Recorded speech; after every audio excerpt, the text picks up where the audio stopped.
Qual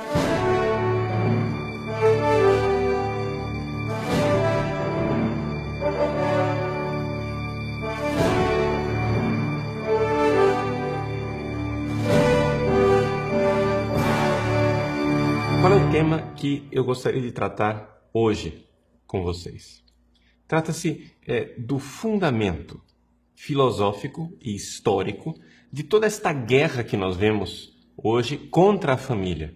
Uma guerra contra a família que se manifesta de várias formas. Se manifesta no divórcio, mas se manifesta também na depravação moral, se manifesta na perversão na educação dos nossos filhos, se manifesta através de propostas de casamentos alternativos, de todo tipo de união. Pois bem, principalmente nos últimos tempos, a união homossexual. Mas qual é a origem disso tudo? Será que a sociedade, de repente, ficou maluca por si mesma? Será que isso tudo é simplesmente, como dizem alguns, os tempos que amadureceram, que é inevitável? Trata-se de uma evolução da sociedade e que isto vai para frente sem que ninguém possa frear, sem que ninguém possa evitar. Qual é a origem disso tudo? Bom, você talvez se espante, mas existe uma nota de rodapé que pouca gente conhece. Chama-se Karl Marx. Vocês sabem que Karl Marx, ele tem uma proposta socialista. A proposta socialista de Karl Marx, quando ele fez o seu famoso Manifesto Comunista, junto com Engels, era simplesmente abolir a propriedade privada para realizar a igualdade. Trata-se de um ideal que já vinha desde cedo, desde a Revolução Francesa. Se você pega os escritos de Rousseau, se você pega os gritos revolucionários de igualdade, você vai ver que isso já estava lá, em germe. Com o passar do tempo, surge, então, o ideal socialista de abolir a propriedade privada para provocar a igualdade, para provocar uma sociedade de iguais. Não há coisa que torne as pessoas mais desiguais, pensava Marx no início da sua carreira, do que a propriedade. Então ele diz, textualmente, vou ler para vocês, digamos, ao pé da letra, uma frase do Manifesto Comunista. Ele diz: numa palavra, censurai-nos por querermos suprimir a vossa propriedade. Certamente, é isso mesmo que queremos. E aí, Marx se põe a escrever a sua maior obra, o Capital, Das Kapital. Mas é um livro de economia. Esse livro de economia, na verdade, ele mais descreve a sociedade moribunda, a sociedade capitalista que irá falir, do que a sociedade que Marx pretendia alcançar. No entanto, foi uma obra que ele realizou depois de muito tempo de pesquisa e de estudo, com todas as desonestidades e miopias que estão contidas na obra, mas ninguém pode dizer que não foi um esforço intelectual grande. Pois bem, diante disto, Marx, no fim da sua vida, começou a enxergar uma realidade que ele não havia percebido antes. Que aquilo que mais diferencia as pessoas não era necessariamente a propriedade privada. Ele começou a ver que havia um problema em um outro lugar, na família. Pouca gente conhece uma obra que vem do próprio Marx, mas que ele não conseguiu terminar, que foi terminada por Engels, depois da sua morte. Por isso, é uma obra que está baseada numa intuição de Karl Marx, mas se você for procurar nas livrarias, ela está assinada por Engels. Essa obra tem um nome: A Origem da Família, da Propriedade Privada e do Estado. Essa obra está à disposição gratuitamente na internet para aqueles que quiserem conferir aquilo que eu estou dizendo aqui. Então, esta obra, título original, só para conferir, Der Ursprung der Familie, des Privateigentums und des Staats. Essa obra, A Origem da Família, da Propriedade Privada e do Estado, ela tem uma intuição. A intuição é a seguinte, que todo o problema que nós vemos na sociedade, ou seja, a opressão que os capitalistas realizam sobre o proletariado, que existe uma classe superior de pessoas que oprime, né, a grande maioria dos trabalhadores, isto está presente já em germe dentro da própria família. Ou seja, que a instituição família, ela é perversa e ela é, digamos, a origem da desigualdade social. As pessoas já são formadas dentro da família para a desigualdade. Por quê? Porque o que o capitalista faz com os proletários na sociedade, o pai de família faz com a mulher e os filhos dentro da família. Ou seja, a instituição família ela é perversa porque existe um macho que governa a mulher ou as mulheres, caso seja uma família poligâmica, um homem com várias mulheres, e os filhos, que são tratados como coisa, como propriedade desse pai de família. E Marx, então, cria toda uma teoria que não corresponde absolutamente à história e à verdade dos fatos. Isso é típico de Marx, né? Marx, quando ele queria provar uma coisa, não se preocupem, ele forjava, né? Se ele não encontrava o argumento, ele inventava o argumento. Então, o argumento, segundo Karl Marx, é o seguinte: na origem da sociedade, nas sociedades primitivas, na horda primitiva, havia o exercício livre do sexo. Não existia essa instituição chamada família. Então, quando você tem uma horda que pratica o sexo indiscriminadamente, você tem, então, filhos que nascem, mas você não sabe quem é o pai. Não é? O pai é desconhecido. Você sabe quem é a mãe. Ora, nesse tipo de sociedade, necessariamente, a mulher possui um papel muito superior. É uma sociedade que tende a ser uma sociedade matriarcal. Porque a mãe é o ponto de referência. Todos os filhos têm mãe, mas ninguém tem pai. Com a invenção perversa da família, diz Marx, a coisa se inverteu dramaticamente, porque o homem começou a exigir fidelidade das suas fêmeas e, com isso, ele se tornou, por força física e por opressão, o proprietário daquelas mulheres e o proprietário daquelas crianças. Pois bem, aqui nós temos a raiz da desigualdade. Aqui nós temos a raiz da perversão básica que está na sociedade.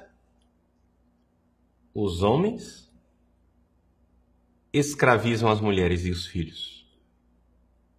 Então, quando Marx teve esta intuição, ele começou a elaborar esta obra, mas não levou a cabo toda essa reflexão.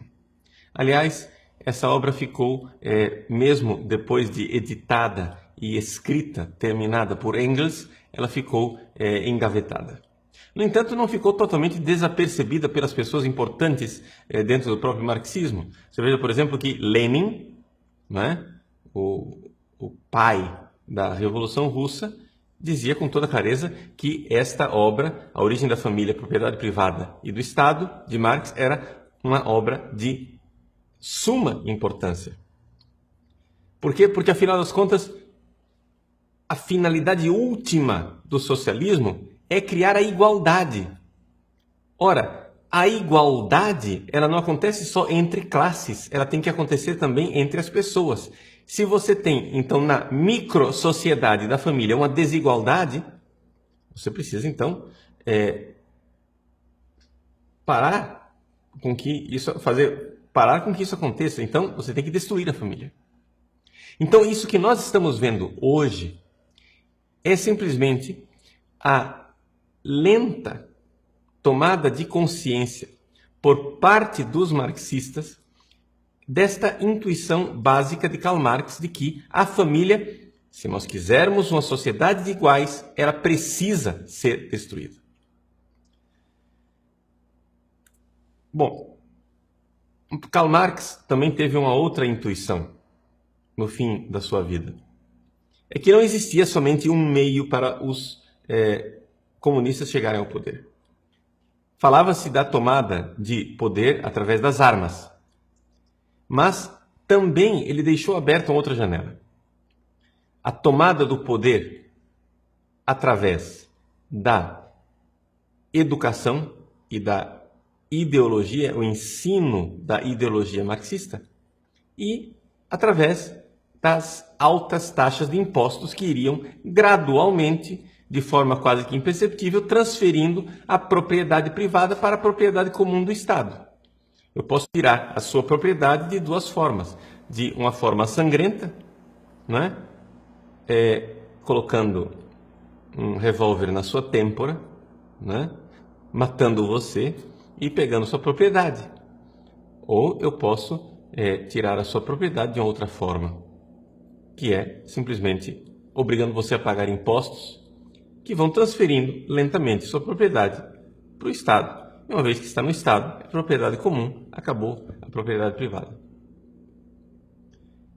Aí nasceu aquilo que nós chamamos de a via socialista, o caminho socialista. O que nós estamos vendo diante dos nossos olhos é que depois que caiu o Muro de Berlim, os partidos comunistas, a partir da década de 90, se tornaram gradualmente todos socialistas e todos deixaram de alguma forma de buscar o caminho da Revolução Armada para trilhar esse novo caminho, o caminho de um marxismo cultural, de um marxismo que entra numa batalha cultural. E o alvo principal, primordial nesta batalha cultural é a família. Por isso, esta vontade persistente de destruição dos valores da família e, portanto, dos valores cristãos, não é uma realidade casual. Não é que a família está sendo destruída e isso são simplesmente os tempos maduros. Não, tudo isso é feito, tudo isso é perseguido, tudo isso é buscado com muita clareza pelos teóricos marxistas. Nós vemos que a igreja, que é guiada pelo Espírito Santo, já tinha percebido isso há muito tempo. Em 1931, veja bem, 1931, o Papa Pio XI já havia percebido isso. O Papa pediu que pessoas estudassem, né, a situação do socialismo naquela época, e então ele publicou uma encíclica chamada Quadragésimo Anno.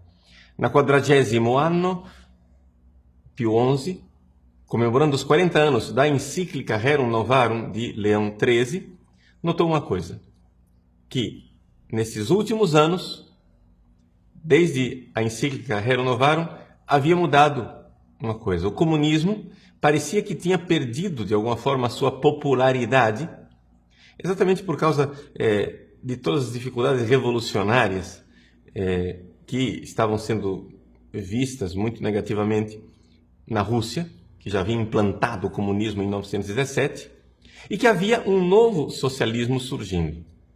E esse socialismo, o Papa, de uma forma clarividente, chama de socialismo educacional ou socialismo pedagógico. O Papa Pio XI diz com toda clareza na 40º ano o seguinte, vou ler para vocês o número 121.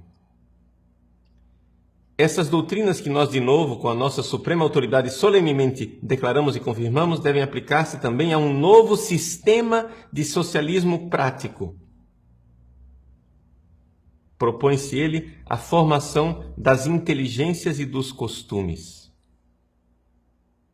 Ele usa a expressão que eles querem formar o homem socialista. Vejam que o Papa enxerga claramente um socialismo pedagógico. E o que quer esse socialismo pedagógico? Pois bem, hoje está cada vez mais claro que o socialismo pedagógico quer destruir a família. Para você ter ideia, que isto que o Papa enxergava em 1931 tornou-se cada vez mais claro para os próprios socialistas, até que eles se deram conta que realmente deveriam se focar na família. No ano de 1969, um socialista sueco chamado Alva Myrdal publicou um livro chamado A Caminho da Igualdade, em que ele diz, neste livro, que para nós termos a igualdade, as crianças, os meninos e as meninas, devem ser educados de forma igual, de tal forma que não haja mais distinção entre menino e menina, de tal forma que não haja mais distinção entre sexos, ou nós diríamos hoje na linguagem inventada por eles mesmos, uma distinção de gênero. Então, vejam que esta realidade foi enxergada pelos socialistas e está sendo implantada hoje. Todo mundo diz, não, o comunismo acabou. Todo mundo diz, não, o socialismo não existe mais. E, no entanto, quando nós temos manifestos no nosso Brasil, o que nós vemos? Bandeiras vermelhas, ideais socialistas sendo proclamados. Quer dizer, o brasileiro não nota que o comunismo e o socialismo estão vivos na nossa sociedade porque o peixe não nota a água na qual ele nada.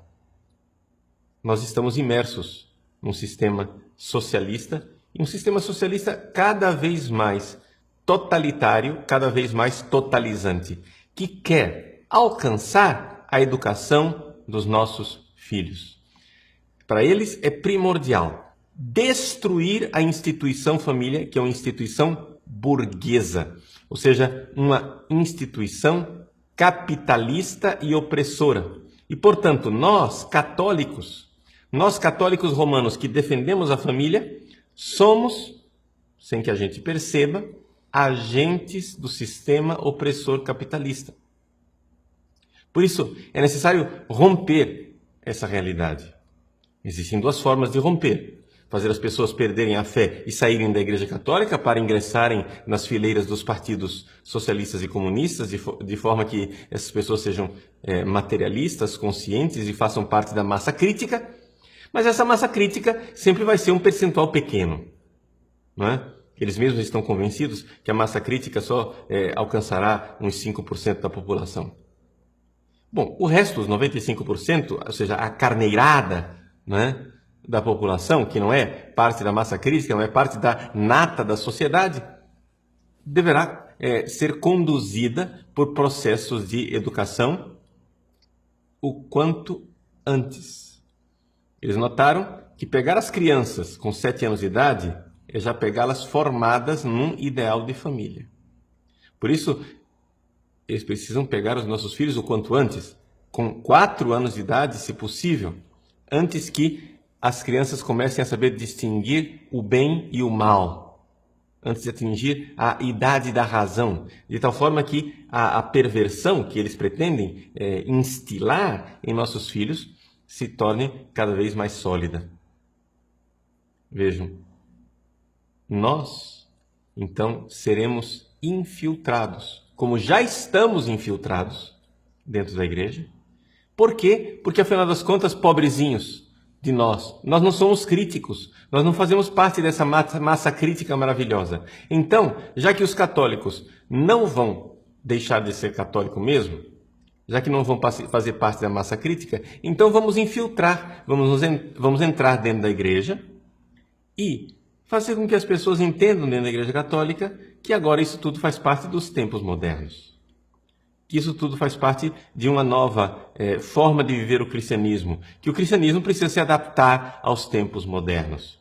E que aquele ideal de família, patriarcal, antigo, é algo que já ultrapassou. Agora nós temos que valorizar um novo modelo, né, de uma família mais versátil. Afinal das contas, não foi isso que o Vaticano II fez? Vejam, Não existe mentira maior.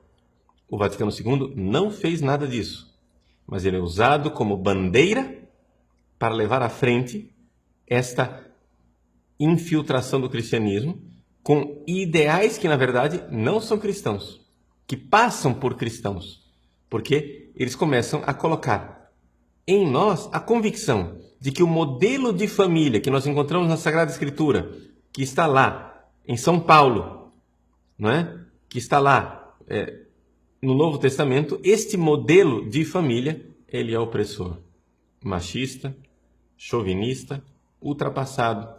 Precisamos nos adaptar aos tempos modernos, onde há vários modelos de família, onde é um homem com várias mulheres, uma mulher com vários homens, homem com homem, mulher com mulher, ou tantas outras possibilidades. Então, que nós tenhamos a coragem de compreender que nós estamos realmente sendo invadidos por um outro espírito e que, de alguma forma, nós estamos sendo possuídos por esse novo espírito, mas não é o demônio, não se trata de possessão demoníaca. Os ideais são demoníacos, mas trata-se de ideologia que invade nossas famílias e destrói a herança que nós recebemos daquilo que nós chamamos cristianismo.